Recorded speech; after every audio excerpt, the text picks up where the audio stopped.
kalau jodoh kita belum muncul, berarti Allah sedang mendandan dia di taman surga. Dan kalau kita sampai mati dalam kesabaran, jodoh kita nggak muncul-muncul juga, berarti kita ingin segera dipertemukan dengan jodoh kita yang abadi, yang lebih cantik, yang paling keren banget, yang luar biasa, yang kalau dia muncul di dunia, maka cahaya matahari itu akan hilang gara-gara cahaya dia. Yang kalau sehelai selendangnya jatuh ke bumi, maka antara langit dan bumi itu akan harum semuanya dengan kasturi. Yang kalau, maaf, air liurnya jatuh setetes ke lautan, seluruh lautan itu akan menjadi manis. Yang kalau seorang yang udah mati, mayit, ngelihat wajahnya, mayit itu hidup lagi tuh. Ini beneran loh, ini ada hadis tentang betapa cantiknya bidadari. Yang akhwat sebentar dulu ya, di post dulu ya, nanti akan ada nih untuk yang akhwatnya. Ternyata luar biasa, ada kisah gini.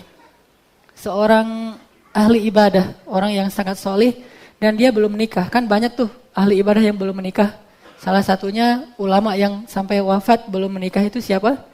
Imam Nawawi misalnya. Tapi bukan nggak mau nikah ya, beliau terlalu sibuk sehingga sampai nggak kepikiran untuk menikah. Nah, ulama ini usianya sekitar 30-an tahun dan belum menikah. Terus di suatu perjalanan dia barengan dengan seorang pengusaha, seorang yang kaya raya dan punya istri 4. Istrinya tuh muda-muda, cantik-cantik, orang-orang yang dari keturunan Ningrat, sehingga dia bangga banget. Ustadz gitu, udah nikah belum? Belum, Pak. Aduh, Ustadz mah kalah sama saya 4-0 atuh ya gitu. Dia bangga-banggain diri tuh, dia bahwa dia punya 4, segala macam, dia ceritain istrinya, pokoknya manas-manasin aja. Si ulama ini tenang-tenang, biasa aja, nggak termotivasi, nggak jadi panas, nggak haredang, nggak biasa aja. Terus setelah orang ini cerita panjang lebar tentang kecantikan istrinya, kemudian ulama ini bilang, Pak, Bapak mau tahu istri saya tuh kayak gimana, kata dia. Tadi katanya nggak ada, tetapi belum ketemu aja, kata dia. Kayak gimana Ustadz?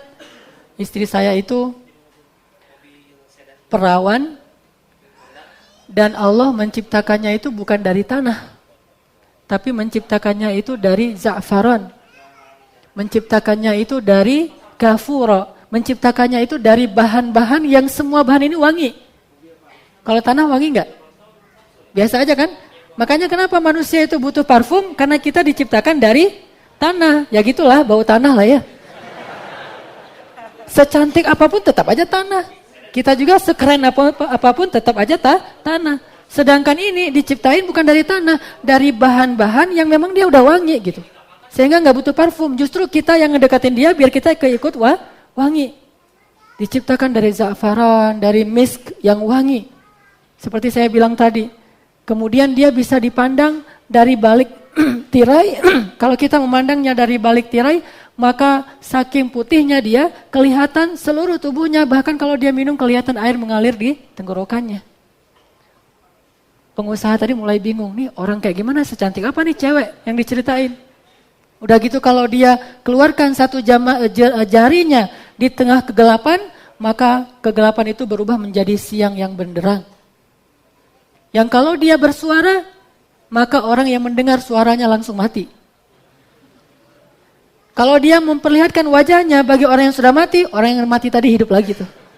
Mati hidup gara-gara tergila-gila kepada si cewek ini, luar biasa tuh. Dia bernyanyi langsung mati. Jadi kalau misalnya dia nyanyi kita nggak boleh dengar. Kalau cewek-cewek pada nyanyi kan itu biasa aja ya. Oh ceweknya misalnya nyanyi apa gitu, Celine Dion misalnya ya. Teriak-teriak, nah gitu biasa aja. Tapi kalau dia nyanyi baru baru ngeluarin satu kata aja tuh udah pada mati seluruh dunia. Kenapa? Saking tergila-gilanya kepada keindahan suaranya. Yang air matanya ketika keluar dari sudut matanya itu, air matanya itu lebih berharga dari semua berlian ataupun permata yang ada di muka bumi. Setiap butirnya. Jadi kalau ibarat kita pengen nyari batu akik tuh ngegali-gali tanah, ini tinggal nampung aja air mata, nangis dong. Kenapa nangis? Air mata kamu itu permata gitu ya. Luar biasa kan ya. Terus pengusaha ini bilang, siapa perempuan itu? Perempuan itu adalah bidadari yang Allah sediakan untuk orang-orang yang bersabar. Bidadari yang Allah sediakan buat orang-orang yang bersabar.